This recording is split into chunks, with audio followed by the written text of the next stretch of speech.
How is the strongest demon slayer who crushed and embarrassed Muzan and gave him PTSD related to Tanjiro? What is the big Kamado family secret? Who exactly is his lookalike Sumiyoshi? How does Zenitsu fit into the Kamado family tree, because he does? Who does Tanjiro end up with, and what are his kids and their kids like? I'll be answering all of these questions and more as I fully explain the Kamado family tree, from the earliest ancestor to the final ones way past Tanjiro, so make sure to stay tuned for that. Join the demon slaying fam by subscribing and hitting that notification bell to turn on all notifications so you don't miss future One Piece videos and updates. The Kamado history starts with Tanjiro lookalike Sumiyoshi Kamado, who looks like Tanjiro because he is his ancestor. The mangaka likes to make relatives look exactly alike sometimes, and this isn't the only Tanjiro lookalike we'll run into in this video. In the anime, we recently met Sumiyoshi through a flashback. He was with Yoriichi Tsugikuni, the strongest demon slayer in history, who gave Muzan PTSD by crushing him so bad. Yoriichi was watching their child for Sumiyoshi and his wife Suyako. It's revealed that the Kamado family owes Yoriichi their lives. As Sumiyoshi explains, if it wasn't for Yoriichi, they wouldn't be alive anymore and his child wouldn't have been born. Sumiyoshi offers to tell his children and grandchildren about Yoriichi, but Yoriichi says that it isn't necessary. Sumiyoshi is a mere charcoal seller, as he says, and as we know, the Kamado family continues to work in that trade up to Tanjiro's time. Unfortunately, this flashback is cut short, but we find out more later. Yoriichi explains to Sumiyoshi that Yoriichi was born with special strength for the purpose of defeating Muzan, but he was lacking. In the end, he failed. Because of that, many more people will die, and that pains him. And yes, even though he did in a sense beat Muzan by completely outclassing him, he couldn't finish him off because Muzan escaped and kept running from him until Yoriichi died of old age. Still, even though he was hard on himself and felt like a failure, he hopefully realized that it wasn't all for nothing when Sumiyoshi's child, Sumire, wished for a hug. He hugged the child that he saved from a demon and lifted her up. As the child laughed, the usually stoic Yoriichi began to cry, clearly moved, and hugged the child again.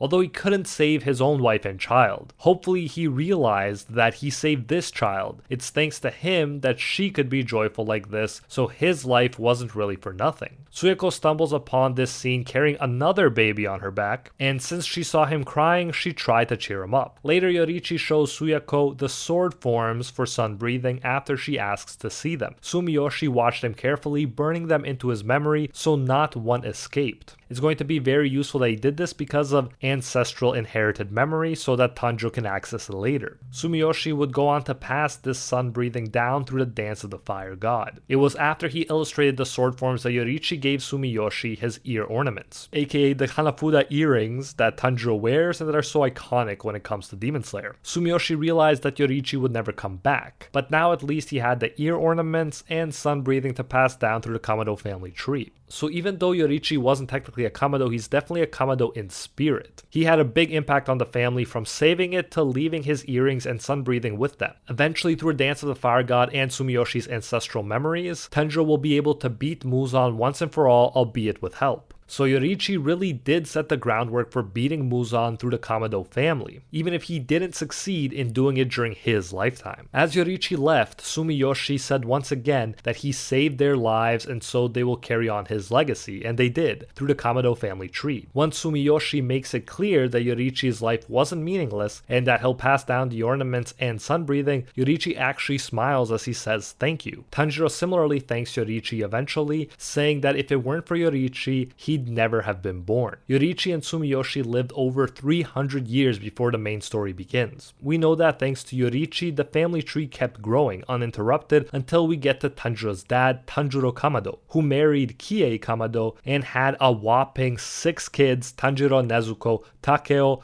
Hanako, Shigeru, and Rokuta. But before getting into the kids, let's take a look at Tanjiro. Many have compared him with Yoriichi, and some even thought that he was the same person before the truth was revealed in the manga. Some people still think they're the same person in my comment section. Unfortunately, Tanjiro became sick and frail, but he nevertheless seemed to be the embodiment of Yoriichi's teachings. He knew Hinokami, aka Dance of the Fire God, well and even taught it to Tanjiro. Similarly, he wore the Hanafuda earrings. Notably, he also had a sort of scar on his forehead where where Tanjiro did too, and where Yoriichi had the Demon Slayer mark. To me at least, it's a sign that Tanjiro probably could have awakened the Demon Slayer mark like Tanjiro under the right circumstances. We get flashbacks of Tanjiro doing the dance of the fire god. Tanjiro, our protagonist, is told that their family works with fire, so in order to keep them safe, they offer a dance and prayers to Hinokami, the fire god, at the start of each year. Although the origins of the dance have been lost, namely that it came from Yoriichi, it is still in the family and there to help against Muzan when the time is right. Once Tanjiro asked his father how he can dance so long in the cold, and keep in mind he's sick and dying at this point. Tanjiro, the father, explains there's a special way of breathing that lets you never get tired no matter how long you move.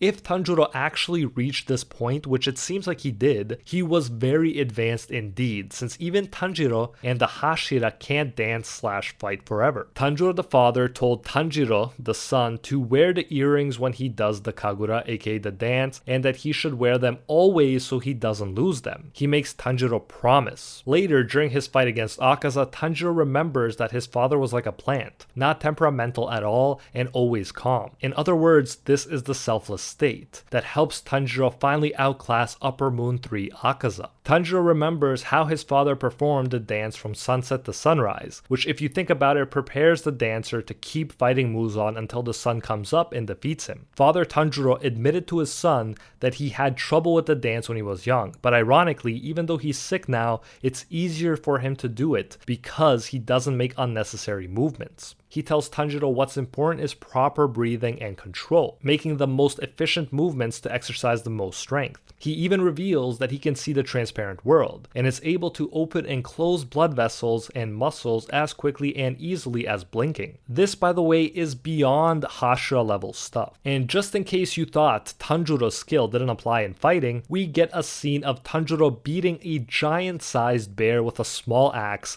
like it was nothing. This was only 10 days before he died, so you can imagine he was very sick. He made 2 cuts in the blink of an eye to take off its head, and Tanjiro couldn't even follow them. Father Tanjiro was truly a legend that seemed to have more skill than Tanjiro and the Hashira, but unfortunately he became sick before he could confront Muzan as a demon slayer. Nevertheless, as the Kamado before him did, he passed on what he learned to his son the best he could, and Tanjiro, even if he wasn't as skilled as Tanjiro, learned from him the dance of the fire god as well as how to see the transparent world and the selfless state eventually. Luckily, he had strong Hashira and friends to help him make up for any gap he had left in skill. Tanjiro himself, when he faces Muzan, admits that he doesn't have Yoriichi's or his father's skill, but nevertheless he knows the dance, aka the sun-breathing forms, and even knows that they must be connected and repeated. Although all of Tanjiro's younger children were killed, Tanjiro, the one he taught sun-breathing, and Nezuko were still left. Now back to the Muzan fight, where the whole Yoriichi influence on the Kamado family reaches its climax. Muzan realizes that Tanjiro has turned his black blade red, like Yoriichi did before him, but he also knows that Yoriichi's red blade and swings were much more formidable. Thus he thinks he'll be fine, until he realizes that the poison he ingested through Tamayo's cells is slowing him down as well, preventing him from finishing Tanjiro off. This is what I'm talking about when I say that it is a team effort and that the team makes up for any lack of skill Tanjiro may have compared to Yoriichi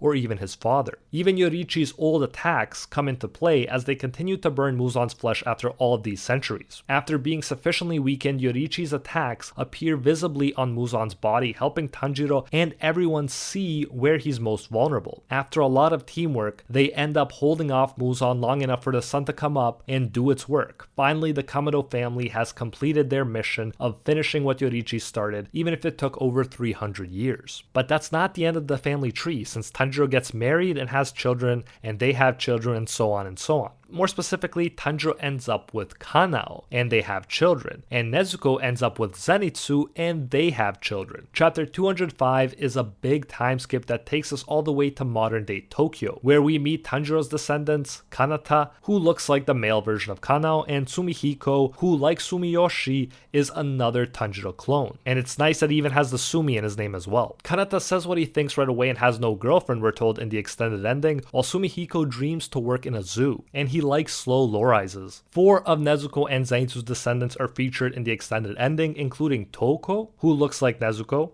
Yoshiteru, who looks like a black-haired Zenitsu, and their 2 younger sisters, one of whom looks like Zenitsu, the eyebrows and everything, and she's adorable. Touko wants to be a prosecutor and makes sure Yoshiteru studies while Yoshiteru got hit by a truck while protecting his sister. He's a good guy on the inside, we're told, but tends to be very unfair, which sounds a lot like Zenitsu. In fact, in chapter 205, Yoshiteru can be seen reading a book titled The Legend of Zenitsu and crying. Touko calls it great-grandfather's novel of lies, since peaceful times have led people to assume that demons never existed. We also see on the last page that the current Kamado residence has the Hanafuda earrings featured on the wall and a photograph of Tanjiro, Nezuko, and the rest who succeeded in ridding the world of demons. So I really like that they still held on to Yorichi's earrings after all this time. In the extended ending, we also get Sumihiko dreaming about his grandma and how she used to tell him about his great-great-grandpa and grandma who worked really hard to defeat all of those human-eating demons, so everything's okay now. It's hard for us to picture Tanjiro as a great-great-grandpa, but it's nice to see how far the family tree has come, from Sumiyoshi as far as named ancestors go, all the way to here. The secret influence of Yorichi and his son breathing helped this family of coal sellers save the world, and that influence is still present and honored by the earrings on the Kamado wall. But that's just the tip of the iceberg, and if little known Demon Slayer secrets interest you, then you won't want to miss my 101 Demon Slayer secrets you didn't know video, link on screen right now and in the description. I'll see you there.